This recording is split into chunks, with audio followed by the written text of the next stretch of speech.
Hello friends, it's your turn पर आप सभी का स्वागत है। आज हम आपके लिए हिंदी भाषा में वर्णमाला से रिलेटेड एक वीडियो लेकर आए हैं, क्योंकि वर्णमाला टॉपिक भले ही छोटा सा है, आसान लगता है, मगर परीक्षाओं में एक बड़ी दिक्कत वर्णमाला से पैदा सभी को होती है। तो चलिए हम वर्णमाला से रिलेटेड जो भी क्वेश्चन हैं उनको आज डिस्कस करेंगे कि वर्णमाला में कितने स्वर हैं, कितने व्यंजन हैं, और अघोष, संवार, नाद, घोष, ये सब सभी पर चर्चा करेंगे कि ये सब क्या है, क्योंकि एग्ज़ाम में जो क्वेश्चन आता है वो यहीं से बन जाता है और हमें ये सब चीज़ें आसान लगती हैं, मगर ये बड़ी दिक्कत पैदा कर जाती हैं कभी कभी। चलिए तो हम आज की वीडियो शुरू करते हैं। उससे पहले अगर आपने चैनल को लाइक या सब्सक्राइब नहीं किया तो वो कर लें, और हमारे टेलीग्राम चैनल से अगर जुड़ना चाहते हैं, ये पीडीएफ्स आप पाना चाहते हैं, तो उसका लिंक डिस्क्रिप्शन में दिया हुआ, उससे भी जुड़ जाएँ।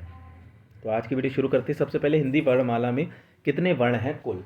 तो जो आपका क्वेश्चन आता है वो ये है कि देवनागरी लिपि के अनुसार कितने वर्ण हैं। तो देवनागरी लिपि के अनुसार आप 52 वर्ण कहेंगे, 52 वर्ण पर टिक लगाएंगे अगर पूछा जाएगा। और सामान्यता वर्ण पूछे जाते हैं तो आप उसमें 44 वर्ण पर टिक लगाएंगे। ठीक है, तो इसके सामान्य वर्ण पूछे जाएंगे, सामान्यता कितने वर्ण हैं तो आप 44 पर टिक लगाएंगे, और देवनागरी लिपि के अनुसार पूछे जाएंगे तो आप उसमें 52 वर्ण पर टिक लगाएंगे।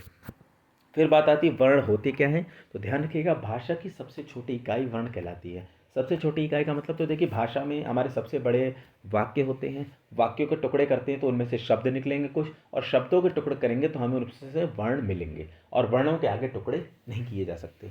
यानी भाषा की सबसे छोटी इकाई जिसके और टुकड़े न हो सके। मान लीजिए कोई एक वाक्य है कि वह घर जाता है, तो इसमें से शब्द निकलेंगे वह, घर, जाता और है, और फिर हम और इसके नीचे जाएंगे, शब्दों को तोड़ेंगे तो वर्ण निकलेंगे, और वर्णों को तोड़ा नहीं जा सकता। तो भाषा की सबसे छोटी इकाई जिसके आगे टुकड़े न किए जा सकते।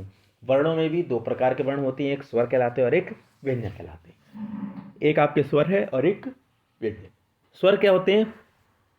ऐसे सभी वर्ण जो स्वतंत्र रूप से बोले जाए, जिनके बोलने में किसी और वर्ण की सहायता न ली जाती हो, जो पूरी तरीके से स्वतंत्र हो, वो हमारे कहलाते हैं स्वर। क्या कहलाते हैं? स्वर। और व्यंजन ऐसे वर्ण, यहाँ स्वर लिख के है, हाँ, जो स्वरों की सहायता से बोले जाते हैं। तो ऐसे सभी वर्ण जो स्वरों की सहायता से, कहने का मतलब है जिनके बोलने में हमें स्वरों की सहायता लेनी पड़ती है, वे सभी व्यंजन कहलाते हैं। जैसे उदाहरण के तौर पर दिया हमें का बोलना है, तो का हम लिखा तो साधारण होता है, लेकिन का में आ का उच्चारण होता है। यानी ऐसे वर्ण जिनमें स्वरों की सहायता ली जा रही है, मगर आपके जो स्वर है उसमें किसी अन्य वर्ण की सहायता नहीं ली जा सकती। आपके स्वर हिंदी में 11 बताए गए हैं। ठीक है, 11। और आप जो अंग आहा है वो आपका अयोग वाह में गिना जाता है, इसीलिए आपके टोटल स्वर कितने होंगे? 11।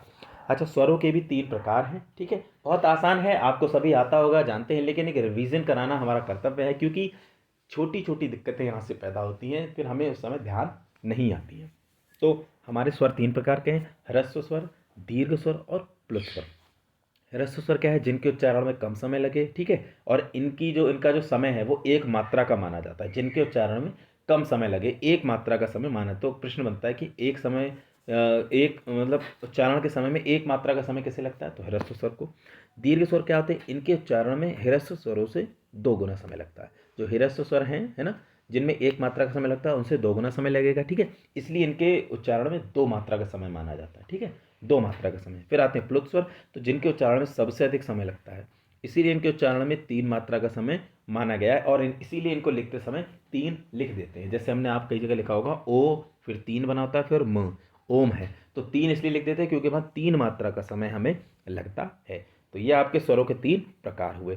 अगले हम आते हैं वर्णों के उच्चारण स्थान पर, जो सबसे ज़्यादा इंपॉर्टेंट हैं। ठीक है, वर्णों के उच्चारण स्थान पर तो सबसे पहले हमने पहले भी हम वर्ग पढ़ चुके हैं, का वर्ग, च वर्ग, ट वर्ग, ता वर्ग। इस तरीके से मतलब जो भी एक का खा गा गाना पूरा मिला के का वर्ग बनता है, च छ ज झ य ये पूरा मिला के च वर्ग बनता है। उच्चारण स्थान पढ़ते हैं तो पूरा का वर्ग और हा और साथ में विसर्गी, इन सब का स्थान कंठ है। तो आपसे पूछा जाए विसर्गों का उच्चारण स्थान, तो आप कंठ लिखेंगे।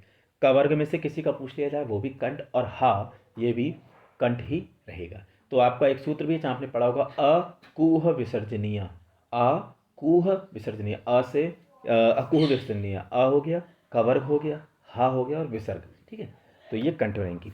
आपका च वर्ग साथ में छोटी ई बड़ी ई लिखने को रहेगी, छोटी ई बड़ी ई, या और शा। ठीक है, ये आपका जाएगा तालु में। किस में जाएगा? तालु में। तो एक बार फिर से मैं बताता हूँ, आ, छोटा आ, का वर्ग, हा और विसर्ग, ये आपके कंठ में जाते हैं।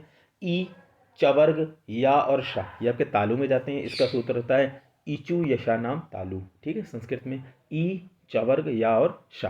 फिर आपका है रिरी तावर्ग रा और शा, ये आपके जाते हैं मूर्धा में, मूर्धन्य में, ठीक है। तो टवर्ग आपका पूरा मूर्धा में जाएगा, उसके साथ साथ रिरी भी आएगा और रिरी के साथ साथ आपका रा और श भी आएगा मूर्धा में। अगला है आपका तावर्ग। तो आपका जो तावर्ग है वो हो आपके उच्चारण स्थान दंत में जाएगा। तो पूरा आपका तावर्ग ला सा और लिरी, ये आपका किस में जाएगा? दंत में जाएगा। पूरा तावर्ग ला सा और लिरी। तो आपसे पूछा जा सकता है कि लिरी का उच्चारण स्थान क्या है, तो आप ध्यान रखिएगा लिरी और ला दोनों का उच्चारण स्थान आपका दंत रहेगा। एक बार फिर से रिवीजन करते हैं। छोटा आ का वर्ग विसर्ग और हा, ये आपके कंठ में जाएंगे। छोटी ई चवर्ग या और शा तालु में जाएंगे। और आपका रिरी टवर्ग रा और शा मूर्धा में जाएंगे। ला टवर्ग लिरी और सा ये आपके दंत में जाएंगे। आगे बढ़ते हैं। आपका जो एक वर्ग और रह जाता है पावर्ग। तो पावर्ग छोटा ऊ बड़ा ऊ ये आपके ओष्ठ, यानी जो आपका उच्चारण स्थान ओष्ठ होगा उसमें जाएंगे। और सबसे इंपॉर्टेंट इस बार ये प्रश्न आया भी था, अभी जो पेपर कैंसिल हुआ है, कि व का उच्चारण स्थान क्या है। तो व का उच्चारण स्थान है दंत ओष्ठ। क्या है? दंत ओष्ठ मिला के बोला जाता है, दंत प्लस ओष्ठ दंतोष्ठ हो जाता है आपका, ठीक है। तो व का उच्चारण स्थान ध्यान रखिएगा दंतोष्ठ, बिना पेट चिरा वाला बा वा। और अगर पेट चिरा वाला बा होगा तो वो आपका पावर्ग में आता है, इसीलिए वो ओष्ठ में पहुंच जाएगा। फिर है ए आई। तो ए और आई दोनों कंठ तालु में जाते हैं। ए और आई दोनों कंठ तालु। फिर है आपका ओ और औ। तो ओ और आपका आता है कंठ ओष्ठ। ध्यान रखना है, बहुत सिंपल है, ज़्यादा टेंशन नहीं लेनी। आपका वा दंतोष्ठ है, ए आई कंठ तालु है, ओ औ कंठ ओष्ठ है। इसके अलावा जो आपके और बचते हैं, जैसे अंतस्थ व्यंजन कौन से, तो अंतस्थ व्यंजन 4 हैं, या रा ला भा। फिर आते हैं आपके ऊष्म व्यंजन। तो ऊष्म व्यंजन ऐसे जिनमें मुंह से रगड़ निकले, हवा निकले, तो श श स ह, ये आपके ऊष्म व्यंजन में आते हैं। जिन वर्णों के उच्चारण स्थान में मुंह से वायु निकलती है, तो श श स ह। फिर आपके संयुक्त व्यंजन। तो संयुक्त व्यंजन वे व्यंजन होते हैं जो दो या दो से ज़्यादा व्यंजनों से मिलके बनते हैं, जैसे छ त्र ज्ञ और श्र। तो छ जो है आपका क्ष, तो ये का और श से मिलकर बना है क्ष। त्र है वो ता और रा से मिलकर बना है। ज्ञ है वो आपका ज से और ग से मिलकर बना है। और श्रा है वो आपका शा से और रा से मिलकर बना है। तो यहाँ तक हमने पढ़ा अंतस्थ व्यंजन, ऊष्म व्यंजन, संयुक्त व्यंजन, यहाँ तक हमने पढ़ा। यहाँ तक उम्मीद है आपको कोई भी डाउट नहीं होगा। अगले पे जो हम आते हैं वो हमारा आता है अघोष वर्ण कौन से होते हैं, हमारे अघोष वर्ण कौन से होते हैं। तो देखिए आपने पढ़ा होगा हिंदी में, आपके दो प्रकार के प्रयत्न कहे जाते हैं, अभ्यर्तर प्रयत्न और बाह्य प्रयत्न। तो आपके बाह्य प्रयत्न में अघोष आता है और ये पूछा भी जाता है। तो अघोष वर्ण कौन कौन से, तो प्रत्येक वर्ण का पहला और दूसरा वर्ण, प्रत्येक वर्ग का पहला और दूसरा वर्ण आपका अघोष के अंतर्गत आता है। ध्यान रखिएगा, प्रत्येक वर्ग का पहला और दूसरा, पहला और दूसरा यहाँ आता है, तो तीसरा चौथा पांचवा कहाँ जाएगा, तो देखिए, तो आपके प्रत्येक वर्ग का तीसरा चौथा पांचवा घोष में जाएगा। किस में जाएगा? घोष वर्ण में जाएगा। पहला दूसरा अघोष में, दूसरा पहला दूसरा हो गया, तीसरा चौथा पांचवा आपका घोष में जाएगा। अगला है महाप्राण और अल्पप्राण।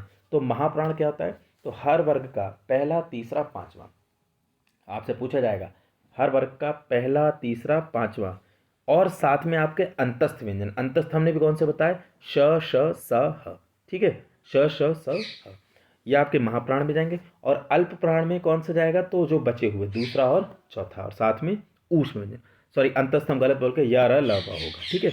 और आपका जो अल्प प्राण है उसमें आपके ऊष्म आएंगे। एक बार फिर से देखते हैं। महाप्राण में प्रत्येक वर्ग का पहला तीसरा पांचवा, साथ में अंतस्थ। अल्प प्राण में प्रत्येक वर्ग का दूसरा चौथा और साथ में ऊष्म व्यंजन, ठीक है। इसके बाद आपके स्पर्श व्यंजन। तो स्पर्श व्यंजन आप ध्यान रखिएगा, का से लेके मा तक जो आपके 5 वर्ग डिसाइड होते हैं, क वर्ग, च वर्ग, ट वर्ग, त वर्ग, पा वर्ग, ये सारे स्पर्श व्यंजन के अंतर्गत आते हैं। नहीं, का से लेके मा तक सभी किस में आते हैं, स्पर्श व्यंजन में आते हैं। और अंतिम आपके बचते हैं द्विगुण व्यंजन। तो द्विगुण व्यंजन क्या है, यह आपके जो आपका डा है उसके नीचे अनुस्वार, ढा है उसके नीचे अनुस्वार, ये आपके द्विगुण व्यंजन में आते हैं। आपने कई बार देखा होगा कि जैसे डलिया है तो डा बिना अनुस्वार के, बिना बिंदी वाला होता है नीचे, और जब हमें लिखना होता है सड़क, तो हम ये वाला डा यूज़ करते हैं, अनुस्वार वाला। ऐसे ही पढ़ाई लिखना होता है तो ये बिंदी वाला यूज़ करते हैं। तो ये आपके द्विगुण में 2 आते हैं, जिनमें क्या होता है, इनके साथ अनुस्वार यानी नीचे बिंदी, नीचे को बिंदी जुड़ जाती है। तो ये थे कुछ हमारे जनरल चीज़ें जो आपको पता होंगी, लेकिन कहीं ना कहीं रिवाइज़ करनी ज़रूरी थी, क्योंकि परीक्षाओं में इनसे प्रश्न आता है, फिर हमारे दिमाग में चीज़ें इतनी जल्दी रिवाइज़ नहीं हो पाती और हमें बहुत परेशानी होती है। तो ये हम छोटी सी वीडियो लेकर आए थे रिवीजन के तौर पर। उम्मीद है आपको सभी समझ में आई होगी पूरी हिंदी वर्णमाला। इसी तरीके से आगे वीडियो में लेके आते रहेंगे। तब तक आपके लिए ये वीडियो आप इसको लाइक करें, सब्सक्राइब करें। धन्यवाद।